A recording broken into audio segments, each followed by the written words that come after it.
জন্তি দাস আপোনাৰ কাষলৈ আহিছোঁ গণৰাজ্য দিৱসৰ শুভেচ্ছা জ্ঞাপন কৰিছোঁ আপোনাক সকলো সাজু হৈছে কেন্দ্ৰীয় চৰকাৰৰ কাৰ্যসূচী এবাৰ কি থাকিব আকৰ্ষণীয় বিশেষ কিবা নতুন সংযোজন কৰা হৈছে নেকি সকলোখিনি আপোনাৰ জৰিয়তে আমি জানিব বিচাৰিছোঁ জন্তি দাস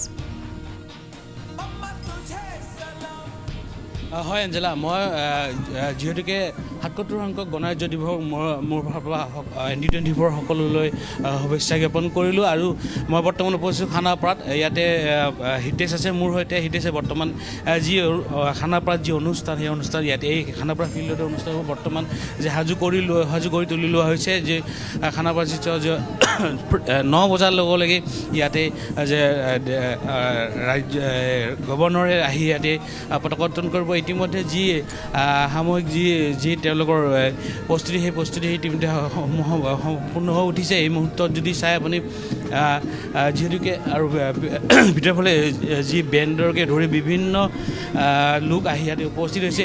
এইবাৰ খানাপাৰা যি পেৰেড গ্ৰাউণ্ডত প্ৰায় 24টাকৈ প্লাটুনে অংশগ্ৰহণ কৰিব ইয়াৰ ভিতৰত থাকিব বিশেষকৈ থাকিব অতিথি হিচাপে থাকিব মিজোৰামৰ এটা আৰক্ষীৰ দল আৰু তাৰপিছত থাকিব আনফালে হৰ্চৰ এটা দল আৰু ডগ স্কোৱাড থাকিব হৰ্চ স্কোৱাড থাকিব তেনেদৰে প্ৰায় 24টা দল ইয়াৰ গণৰাজ্যৰ যি দিৱসৰ উদযাপন সময়ত তেওঁলোকে অংশগ্ৰহণ কৰিব আনফালে যদি চাই যে ছাব্বিছজনীৰ যি উৎসাহ উদযাপনৰ আৰক্ষীৰ মাজত আছে তাৰ সমান্তৰালকৈ ৰাজ্যৰ বিভিন্ন প্ৰান্তৰ লগতে খানাপাৰা উদযাপন কৰা হৈছে ইতিমধ্যে এইটো এটা আছাম পুলিচৰ বেণ্ড এই বেণ্ডটোৱে এই মুহূৰ্তত তেওঁলোকে যি ৰিহাৰ্চল কৰি আছে তেওঁলোকে যিটো এটা সংগীত তেওঁলোকে গাই আছে এই মুহূৰ্তত হিতেশে দেখাই আছে এই যিটো সংগীত কিছু দেখাব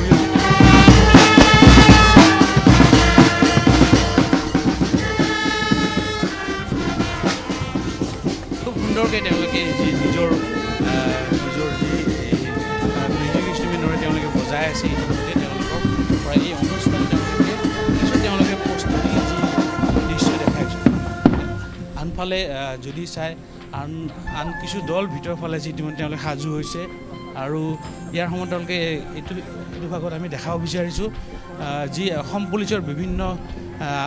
আৰক্ষীৰ দল তেওঁলোক ইয়াতে তেওঁলোকে যি অন্তিমটো যি ৰিহাৰ্চল তেওঁলোকে কৰি আছে যি NCC হওক বা আমাৰ যান বাহন আৰক্ষী হওক অসম পুলিচৰ বিভিন্ন যি আৰক্ষী বাহিনী আছে তেওঁলোকে ইতিমধ্যে তেওঁলোকৰ যি প্ৰস্তুতি পূৰণ কৰিছে সম্পূৰ্ণ হৈছে SDRF-কে ধৰি CRP SSB বিভিন্ন যি আৰক্ষী দল অসম আৰক্ষী বিভিন্ন দল তেওঁলোক আহি ইয়াতে উপস্থিত হৈছে আনফালে যদি চাই এই অসম আৰক্ষীৰ দল আছে আৰু মই যদি কেনেকুৱা লাগিছে বঢ়িয়া লাগিছে আজি ইয়াতে আমাৰ 78 ৰিপাব্লিক ডে কিমান দিনৰ প্ৰস্তুতি আমাৰ প্ৰায় 2 সপ্তাহ হ'ব 2 সপ্তাহৰ পৰা আমি প্ৰস্তুতি কৰি আছোঁ হয় এক্সাইটেড হৈ আছোঁ আমি ইমান দিনৰ প্ৰস্তুতিৰ আমি আজি ৰাইজে দেখা পাব তাৰ কাৰণে ভাল লাগিছে বহুত ভাল লাগিছে ধন্যবাদ থাকিল এগৰাকী আছিল অসম আৰক্ষী যান বাহন আৰক্ষীৰ বাহিনী আৰু আনফালে যিটো হৰ্চ দল আছে হৰ্চ স্কোৱাডৰ যিটো দল আছে তেওঁলোক আছে আৰু CRPF-ৰ আছে আৰু APPF-ৰ আছে ইপিনে NCC-ৰো আছে বিভিন্ন দলসমূহ আছে তেওঁলোকে ইয়াতে যি তেওঁলোকৰ যি শেষ প্ৰস্তুতি তেওঁলোকে চলাই আছে আৰু সেই প্ৰস্তুতিৰ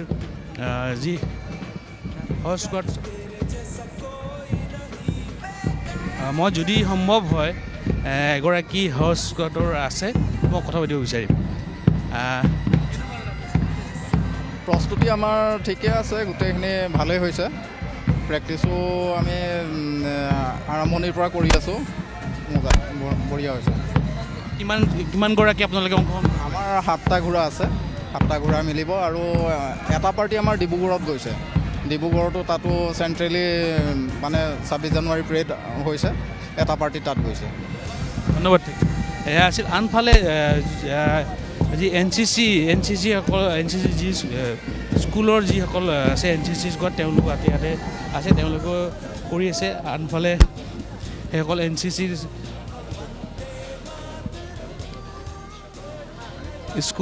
স্কুলৰ আছে তেওঁলোকে কৰি আছে আৰু তেওঁলোকৰ কিমানজন আহিছে আপোনালোকৰ স্যাৰ টোটেলটো 35জন আছিলে এতিয়া মানে কেইটামান ছাবষ্টিটিউট হৈ কেনে এতিয়া মাৰ্চ কৰিব স্যাৰ 28 প্লাছ আৰু এটা 29 মানে এনেকুৱা এইটো গুৱাহাটী ইউনিভাৰ্চিটি মানে চেলৰ আণ্ডাৰত যিমানটা কলেজ আছে এফিলিয়েটেড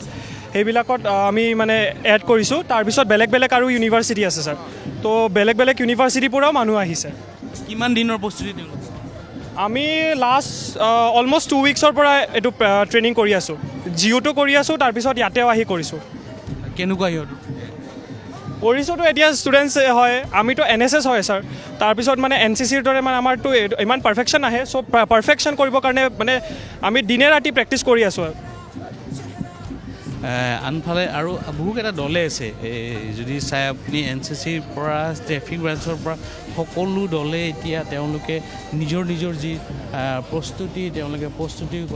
সম্পূৰ্ণ কৰি উঠিছে যি মহিলা কামাণ্ড বাহিনীৰ ধৰক পুৰুষ কামাণ্ড সকলোৱে প্ৰস্তুতি সম্পূৰ্ণ কৰি উঠিছে ইতিমধ্যে এইদৰেই এতিয়া যি খানাপাৰা ফিল্ডত সকলোৰে প্ৰস্তুতি সম্পূৰ্ণ হৈ উঠিছে আৰু কিছু সময় পিছত প্ৰায় 9 বজাত যি আমাৰ গভৰ্ণৰ ৰাজ্যপাল আছে ৰাজ্যপালগৰাকীয়ে তেওঁৰ হয় সন্তি দাস আপুনি আমাৰ সৈতে সংযুক্ত হৈ থাকক আমি হয় দৃশ্যাংশ দেখুৱাই থাকক আমাক আমি আন এটা প্ৰান্তলৈ যাব বিচাৰিছোঁ এবাৰ বিজেপিৰ মূল কাৰ্যালয়তো গণৰাজ্য দিৱসৰ বিশেষ কাৰ্যসূচী গতিকে আমি এই মুহূৰ্তত সেই পৰিৱেশটো অকণমান দেখুৱাব বিচাৰিছোঁ এফালে খানাপাৰাৰ পৰিৱেশ আনফালে বিজেপিৰ মুখ্য কাৰ্যালয়ৰ পৰা এই পৰিৱেশ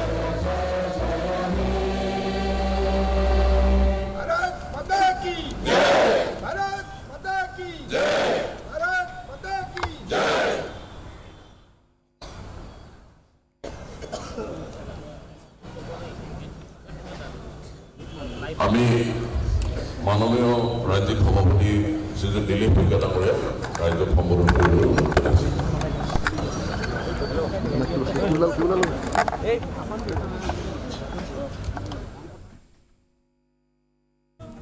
আৰু এনেধৰণে দেখিবলৈ পোৱা গৈছে প্ৰত্যেকটো প্ৰান্ততে প্ৰতি অনুষ্ঠান প্ৰতিষ্ঠান শিক্ষানুষ্ঠান সকলোতে গণৰাজ্য দিৱসৰ এই বিশেষখনৰ বাবে সকলো সাজু হৈছে আৰু ইতিমধ্যে এয়া বিজেপিৰ মুখ্য কাৰ্যালয়ৰ পৰা দৃশ্যাংশ দেখুৱালো তাত পতাকা উৎপোলন ইতিমধ্যে হৈ গৈছে তাত আমাৰ জ্যেষ্ঠ সাংবাদিক ৰাজু বৰুৱা উপস্থিত আছে ৰাজু বৰুৱাৰ জৰিয়তে এবাৰ আমি বিজেপিৰ মুখ্য কাৰ্যালয়ৰ পৰা কিছু দৃশ্যাংশ দেখুৱাব বিচাৰিম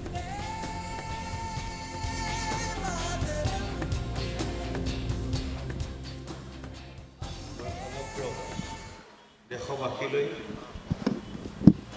এই গণৰাজ্য দিৱসৰ আন্তৰিক শুভেচ্ছা আৰু প্ৰীতি সম্ভাষণ জ্ঞাপন কৰিছোঁ 1950 চনৰ 26 জানুৱাৰী যি দিনটোত ভাৰতবৰ্ষই গণৰাজ্য হিচাপে স্বীকৃতি লাভ কৰাৰ লগতে এখন সাৰ্বভৌম ৰাষ্ট্ৰ হিচাপে পৃথিৱীৰ বুকুত ভিৰ তুলি থিয় হ'বলৈ প্ৰয়াস কৰিছিল আজিৰ এই পবিত্ৰ দিনটোত আমি শ্ৰদ্ধাৰে স্মৰণ কৰিছোঁ ভাৰতবৰ্ষৰ সংবিধানৰ প্ৰণেতাসকলৰ লগতে ভাৰতবৰ্ষৰ সংবিধানৰ প্ৰস্তাৱনা সমিতিৰ সেই সময়ৰ সন্মানীয় অধ্যক্ষ আৰু যেতিয়া ভাৰতবৰ্ষৰ সংবিধানৰ চূড়ান্ত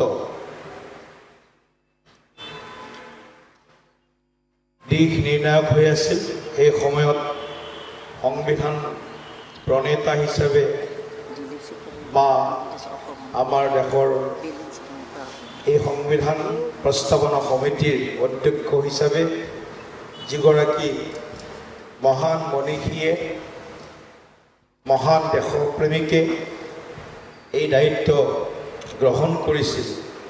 সেইগৰাকী হৈছে ভাৰতৰত্ন শ্ৰদ্ধেয় ডক্টৰ বাবা চাহেব ভীমৰাও আম্বেদকাৰ ডাঙৰীয়া আজি মই তেখেতলৈও এই শুভ মুহূৰ্তত গভীৰ শ্ৰদ্ধাঞ্জলি নিবেদন কৰিছোঁ ভাৰতবৰ্ষ এখন বিশাল দেশ। এই দেশখনত আজিৰ সময়ত 142 কোটি জনগণে আমাৰ এই পূৰ্ণ পবিত্ৰ মা ভাৰতীক বিশ্বৰ এখন শ্ৰেষ্ঠতম বিকশিত দেশ হিচাপে গঢ়ি তোলাৰ আমাৰ সকলোৰে যি সপোন, এই সপোনক বুকুত বান্ধি প্ৰতিগৰাকী নাগৰিকে নিজৰ দায়িত্ব কৰ্তব্যৰ প্ৰতি সজাগ হৈ সমান লক্ষ্য আৰু সমান আকাংক্ষাৰে আমি সকলোৱে দেশমাতৃৰ সেৱাৰ হকে কাম কৰিছোঁ। মই সেই মহান বীৰ বীৰাংগনা আৰু ভাৰতবৰ্ষৰ জাতীয় যি স্বাধীনতা আন্দোলন, যি আন্দোলন আৰম্ভ হৈছিল 1857 চনত চিপাহী বিদ্ৰোহৰ জৰিয়তে, তেতিয়াৰে পৰা যিসকল মহান স্বতন্ত্ৰতা সেনানীয়ে ভাৰতবৰ্ষক গোলামীৰ দাসত্বৰ পৰা মুক্ত কৰি এক স্বাধীন ভাৰত, এক গণৰাজ্য হিচাপে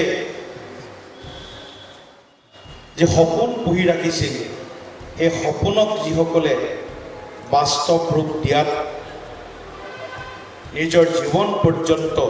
বলিদান দিছিল, সেই মহান বলিদানী মুক্তিযুঁজাৰুসকললৈও মই আজি মোৰ এই শুভক্ষণত, আমাৰ এই শুভক্ষণত শ্ৰদ্ধাৰে স্মৰণ কৰিছোঁ।